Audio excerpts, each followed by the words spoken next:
আপনি বাবা হিসেবে এমনভাবে দুনিয়াতে চলাফেরা করবেন আপনার সন্তান যেন কখনো আপনার কোনো ত্রুটি খুঁজে না পায়, আপনার সন্তান যেন কখনো আপনার দোষ খুঁজে না পায়। এজন্য সর্বদা মনে রাখবেন যে আমার ছেলে যদি অনুবীক্ষণ যন্ত্র দিয়ে আমার দোষ খুঁজে, আমার সন্তান যদি খুঁজে না পায়, তাহলে আপনার সন্তান আপনাকে মূল্যায়ন করবে, আপনার সন্তান আপনাকে ইজ্জত করবে, আপনার সন্তান আপনাকে সম্মান করবে, আপনার সন্তান আপনাকে মর্যাদা দিবে। কিন্তু আপনার সন্তান আপনার সামনে দাঁড়িয়ে আছে, আপনি চট করে আপনার ছেলেটাকে বলতেছেন যে আব্বু পাওনাদার বাড়িতে এসেছে, তুমি বাইরে গিয়ে বলো যে আব্বু বাড়িতে নেই। কথা বুঝেন নাই? কি বুঝতে পারলেন? কি শিখালেন ছেলেকে? শিখাই কি না এভাবে? শিখায় না এভাবে? কি বললো?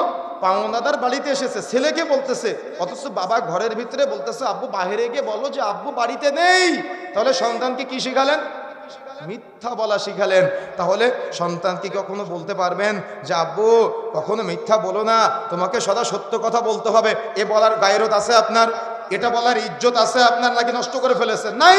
কেন? সন্তান জানে যে তার বাবা মিথ্যুক, ও জীবনেও সত্যবাদী হিসেবে আপনাকে দাম কখনো দিবে না। কথা বুঝতে পেরেছেন? আপনার ছেলে 7 বছর বয়স, তাকে নামাজের শিক্ষা দেওয়া দরকার ছিল, কিন্তু আপনি 7 বছর বয়সের ছেলের হাতে 5 টাকা দিয়ে বলতেছেন যাবো সিগারেট কিনে নিয়ে আসো। আর আপনার ছেলেটাও 1 দিন যায়, 2 দিন যায়, 3 দিন যায়, 4 দিনের দিন বলে আমার আব্বু কি খায় আমি একটা টান দিয়ে দেখি।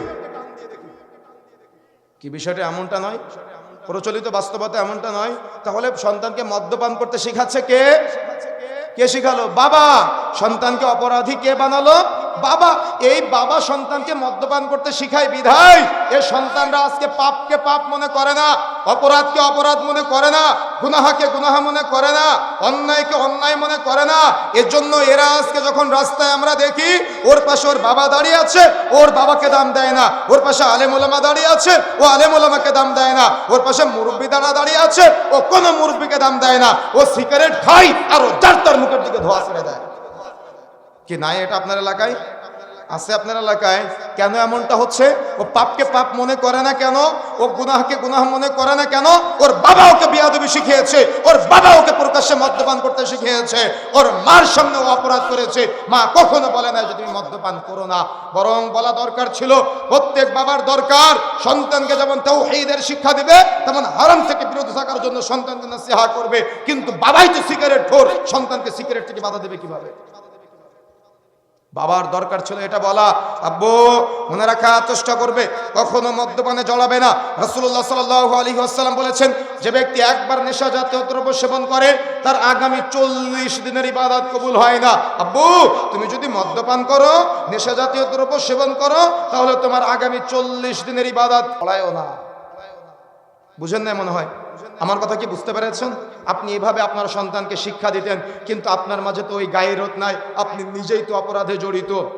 আপনার বলা দরকার ছিল আপনার সন্তানকে, আব্বু রাসূলুল্লাহ সাল্লাল্লাহু আলাইহি ওয়াসাল্লাম বলেছেন, যে ব্যক্তি প্রকাশ্যে মদ্যপান করবে তার জানাজার সালাতে কোনো ঈমানদার অংশগ্রহণ করবে না। আব্বু তুমি যদি প্রকাশ্যে মদ্যপান করে ঘুরে বেড়াও, তাহলে এলাকার লোক যদি দেখে তাহলে তোমার জানাজার সালাত পড়বে না। আর এই মাসআলার ক্ষেত্রে মসজিদ কমিটির দায়িত্বশীল যারা আছেন, ইমাম খতিব সাহেব যারা আছেন, আপনাদেরকেও শক্ত হওয়া দরকার। যারা প্রকাশ্যে মদ্যপান করে একজনের ঘোষণা দিয়ে রাখেন যে তার জানাজার সালাত হবে না, দেখবেন পরবর্তী থেকে এটা বিরত থাকবে ইনশাআল্লাহ। কিন্তু মসজিদ কমিটি যদি মাদক দ্রব্যের সাথে জড়ায়, তাহলে ওই সমাজের মানুষ মাদক দ্রব্য থেকে বিরত থাকে কিভাবে? কথা বুঝেন না মনে হয়? কথা কি বুঝতে পেরেছেন? অথচ রাসূলুল্লাহ সাল্লাল্লাহু আলাইহি ওয়াসাল্লাম বলেছেন, লা ইয়াদখুলুল জান্নাতা মুদমিনুল খামার, যে ব্যক্তি নেশাজাতীয় দ্রব্য সেবন করবে সে জান্নাতে প্রবেশ করবে না। রাসূলুল্লাহ সাল্লাল্লাহু আলাইহি ওয়াসাল্লাম বলেন, সালাসাতুন কাদ হারামাল্লাহু আলাইহিমুল জান্নাহ, 3 শ্রেণীর ব্যক্তির উপরে জান্নাত হারাম। তার মধ্যে 1 নম্বরটা হলো মুদমিনুল খামার, যে ব্যক্তি নেশাজাতীয় দ্রব্য সেবন করবে তার জন্য জান্নাত হারাম। সুতরাং আপনি আপনার সন্তানকে যদি এভাবে শিক্ষা দিতে পারতেন, তাহলে আপনার সন্তান আদর্শিত হতো। মনে রাখার চেষ্টা করবেন, মাদকের নির্দিষ্ট কোনো লিস্ট নাই। যে জিনিস বেশি খেলে ব্রেনের বিঘ্নতা ঘটে সেটা অল্পটাও হারাম, যে জিনিস বেশি খেলে ব্রেনের বিঘ্নতা ঘটে সেটা অল্পটাও হারাম। তার মানে মদখোর, জুয়াখোর, ফেন্সিডিলখোর, হিরোইনখোর, বিড়িখোর, সিগারেটখোর, গুলখোর, জর্দাখোর, তামাকখোর, এই অপবিত্র বস্তু আপনি যাই খান না কেন আপনার দেহ হারামে জর্জরিত হয়ে যাবে, এই দেহ জান্নাতে প্রবেশ করবে না। রাসূলুল্লাহ সাল্লাল্লাহু আলাইহি ওয়াসাল্লাম বলেছেন, লা ইয়াদখুলুল জান্নাতা মুদমিনুল খামার, যে ব্যক্তি নেশাজাতীয় দ্রব্য সেবন করবে সে জান্নাতে প্রবেশ করবে না।